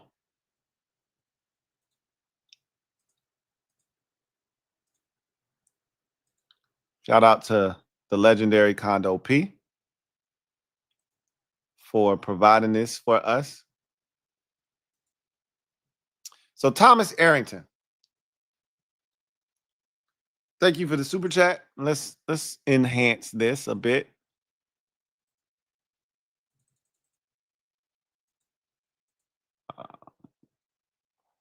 It's not doing what I wanted to do, so we go here with it then instead. Thomas Arrington, thank you for the super chat. Greatly appreciate you. Who writes, and these are the two that I missed, so appreciate y'all. Thank you for being a member of the MOBB. My guy, Thomas writes, hey, Lou. What's up, Thomas? What I saw tonight was nasty. Yes, it was. Penalties from starters. Gibby bulldozing guys. Shout out to Carlin Vigors and his soul. Don't get me started on Hartman. Gotta do better. I'm a cape for Sam tonight, man. I ain't even gonna hold you. I'm a cape for Sam. Like, these receivers are dookie. Straight fecal matter. These receivers are. I'm a cape for my guy, because you take those 3 drops, add them as catches, and Sam's night looks totally different. You probably don't get the interception if Chris Moore doesn't have the second drop. That's a 30-yard plus gain, by the way. You add the touchdown to KJ Osborne, and you get the Chris Moore catch on 3rd down on the opening position, and Sam's night looks vastly different. Of course, those things didn't happen. They didn't catch the ball. He did throw the interception. It is what it is. But no, this was a nasty performance, without question. Nasty performance. Thank you for the super chat. OGJ Command, thank you for the super chat. Greatly appreciate you.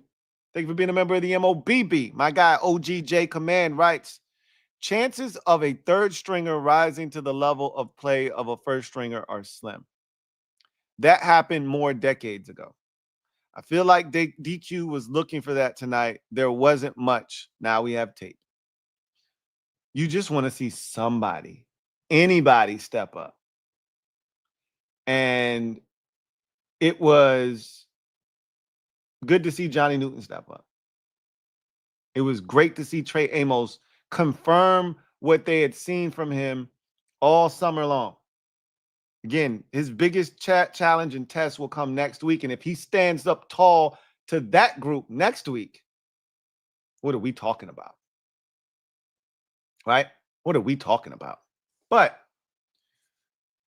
it was nice to see Johnny Newton do what he did. I thought Noah Igbinoghene was phenomenal tonight. Phenomenal. He was ubiquitous. So there were guys that did some things that stood out, but you look for guys to have a Mitchell Tinsley type night. You were hoping one of those receivers would do that tonight. To have a Cam Sims, Steven Sims Jr. type night and say, hey, I'm your 6th receiver right here. You ain't got to look no further. I'm that guy. The only guy that even looks remotely close to resembling a guy that wants that opportunity is an undrafted rookie by the name of Ja'Cory Brooks.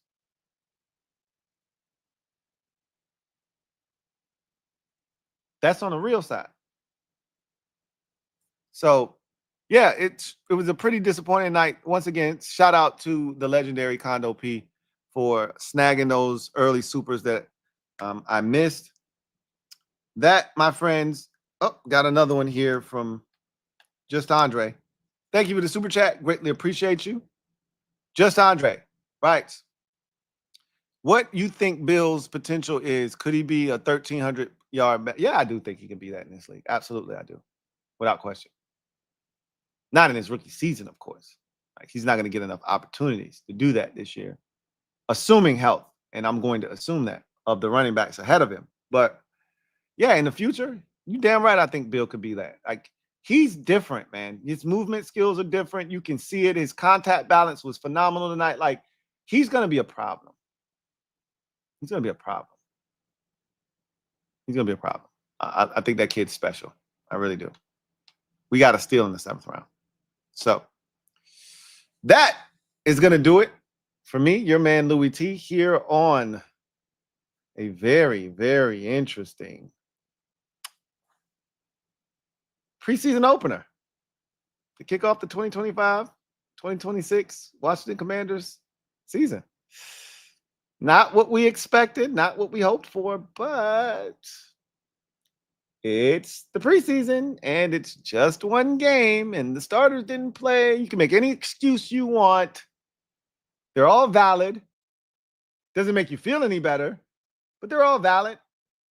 But you never want to see your team perform like this, no matter when the game is taking place. Preseason, postseason, regular season, off season. It doesn't matter. You never want to see your team play this poorly. It happened. Let's be thankful that it happened in the preseason. Okay. And I'll leave you with this thought. Okay. I'll leave you with this thought. There was once a time, not very long ago, when these performances were taking place in the regular season. We're past that now. We got 5 at quarterback. We don't do these types of things when they're actually keeping score in the left and right hand columns. How soon we forget that Bears game from 2023 or the Dolphins game from 2023 or the Cowboys game from 2020. Like, not that long ago, these were regular season performances that we're talking about. It's a preseason game. We don't do this anymore. It just, some of you still have PTSD that's unresolved, or PDSD that's still unresolved. And the only thing that's going to allow you to free yourself, I told you, I got one bit of PTSD left. And the only way they're going to rid me of that is by winning this year, because the only PTSD I have left is that of winning in back-to-back seasons, making the postseason in back-to-back years, having double-digit wins in back-to-back seasons. We just haven't done that since 91, 92. So if you want to rid me of that PTSD, that last little bit that I have, go out and execute this year, win double-digit games, make the postseason, and make me a believer, which I already am. But cure me. Free me of that burden. Here's what I'm not worried about. Here's what I don't have PTSD of. Here we go again. We suck again. Oh, no, we suck again. Same old Redskins, same old command. Like, none of that shit is floating through my head. It's a preseason game. It sucked, but we'll be fine. I got 5 on it. I'll see you guys next time. Enjoy the weekend best you can. Look, it's a preseason game. Cut your nonsense, okay? Enjoy the weekend. Go watch some more football. Have fun. They'll get back at it over the weekend. They'll be better the next time. You'll see the starters on Monday night against the Bengals. We'll be all right. Trust me. Until then, I'm your man, Louie T, signing off. You guys have a good one. Peace.